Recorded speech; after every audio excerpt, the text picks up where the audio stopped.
Oke, kembali lagi ke channel Ruston Sinaga kawan-kawannya. Ini masalah ternak ayam kampung. Apa sih keuntungannya kalau kita memelihara ayam kampung itu?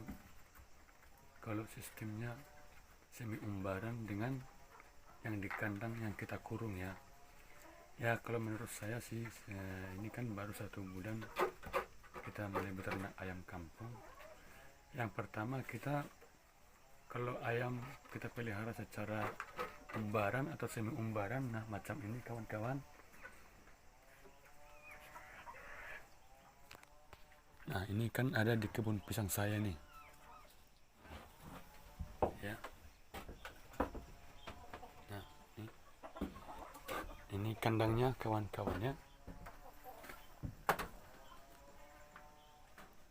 Nah ini kita pakai jaring netnya yang ini. Tapi kalau ayamnya itu bisa bebas dia keluar masuk dari sini, dilompat ya. Jadi keuntungannya kawan-kawan, keuntungannya yang kita umbar ayamnya ini, jadi pakannya itu bisa kita hemat. Jadi kalaupun kita kasih pakannya itu sekedarnya aja. Jadi kalau ayamnya masih lapar, ayamnya masih bebas dia keluar masuk untuk cari pakan sendiri-sendiri. Nah mungkin kawan-kawan nampak yang itu. Terusnya macam ini, nanti dia bebas berkeliaran di sepanjang kebun pisang kita ini kawan-kawan ya, macam itu. Nah jadi pada sore hari kalau ayamnya sudah kenyang, otomatis dia balik sendiri ke kandangnya yang sudah kita siapkan ya. Ini kalau sudah kenyang, ayamnya langsung masuk ke dalam kandang ini.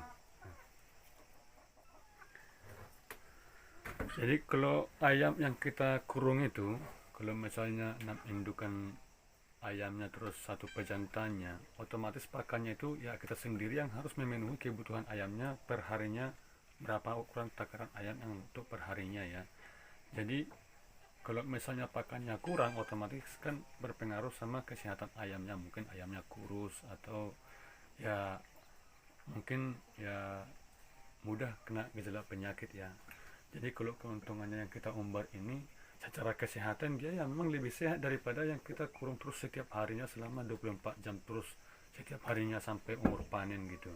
Jadi kalau di hutan ini kan jauh dari perkampungan ini.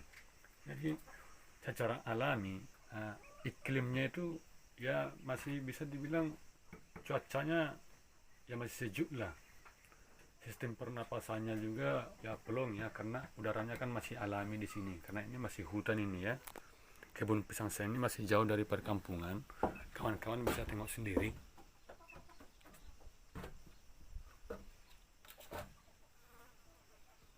Tuh masih hutan kawan-kawannya. Jadi mulai pertama sejak saya mulai peternakan ayam kampung ini, saya belum pernah yang memakai namanya obat-obatan ya.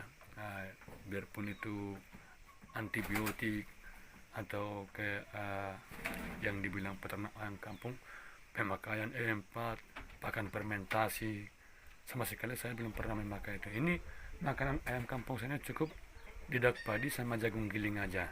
Kalaupun ada yang lain ya mungkin ya sisa-sisa nasi, sisa-sisa dapur biasa lah, tak ampas ikan ya itu aja. Kadang kalau ada beras kita ya sesekali kita kasih. Jadi kalau misalnya kurang makanan konsentratnya itu yaitu otomatis ayamnya makan daun pisangnya ataupun rumput-rumput yang ada di sekitar kebun kita ini. Nah itu ayamnya bebas berkeliaran ya. Terus sebagian sudah ada yang di pokok-pokok pisang ini ya. Nah ini kawan-kawan.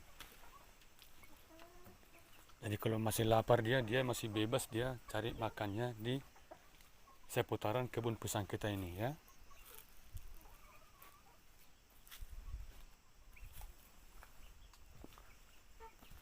Nah ini sebagian masih ada yang di dalam kandangnya ya.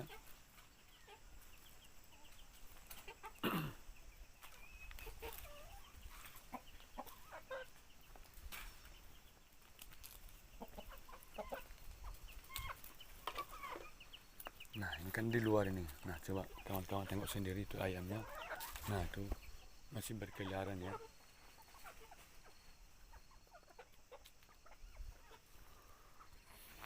Terus kalau misalnya kurang ininya, buah pisangnya ini juga macam yang itu kawan-kawan, yang tidak laku kita jual.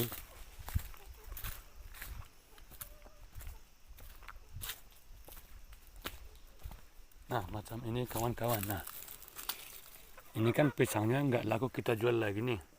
Jadi kalau pisangnya udah matang nanti, nah ini bisa kita kasih sama ayam kita.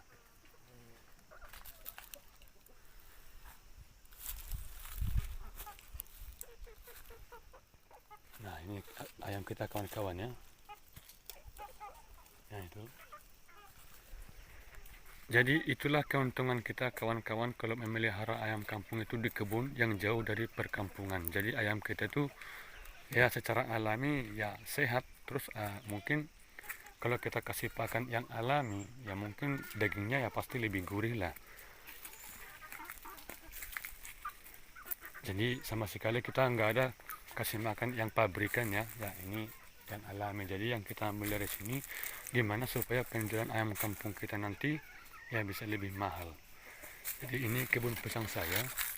Nah terus ini lah sekalian saya tanam pokok durian ya, durian ini. Nah, itu udah kita kasih semua. Pisangnya juga sudah panen, sudah berbuah itu. Dan di dalamnya juga kita tanam pinang batara nih. Nah ini pinang batara semua nih berjejer terus ya.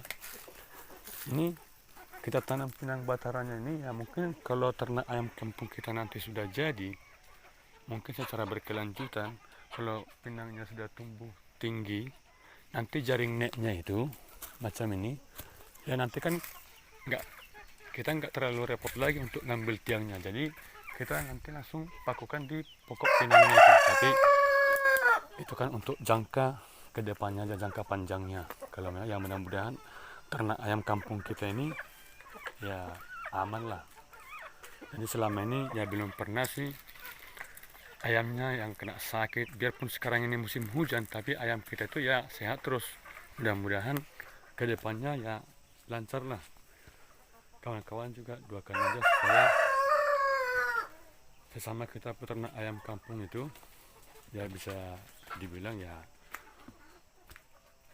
merasa baikan lah, nggak usah lah merasa sukses dulu. Jadi itulah perbedaannya kawan-kawan, kita beternak ayam kampung kita itu misalnya di perumahan atau di kebun ya yang jauh dari perkampungan, otomatis kita merasa lebih bagus beternak di kebun ya yang jauh dari perkampungan.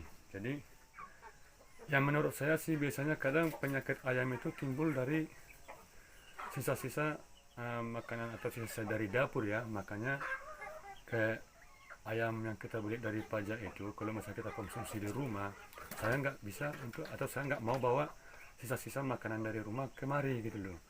Takutnya apalagi kita makan daging ayam yang kita beli dari pajak ya bisa jadi ayamnya ya kurang sehat lah. Jadi kalau misalnya kita kasih ampasnya ke ayam kita ini, takutnya itu malah membawa penyakit buat ayam kampung kita yang sudah ada di kandangnya sendiri ya gitu loh kawan-kawan. Ya jangankan binatang ya mungkin manusia aja pun ya pasti lebih sehat lah, namanya di kebun ya saya sendiri pun ya sering juga sih nginap di sini karena pernapasan kita itu ya lebih plong ya, namanya alami gitu loh. Itulah bedanya kalau kita hidup di udara yang segar. Itulah keuntungannya kawan-kawan kita melihara ayam kampung kalau bisa jauh dari lingkungan masyarakat. Oke, sekian dulu kawan-kawan, ini untuk sekedar sharing aja ya. Kalau kawan-kawan merasa ada benarnya ya oke saja, tapi ini kan pengalaman pribadi saya. Kalaupun misalnya ada kata-kata saya yang kurang ya mungkin, atau yang kurang berkenan dalam hati kawan-kawan ya saya minta maaf sebelumnya. Tapi ini kita cuma sekedar sharing aja kawan-kawan ya. Oke, terima kasih yang sudah nonton video saya. Jangan lupa di like, subscribe, atau kalau bisa minta tolong sama kawan-kawan ya di share ya.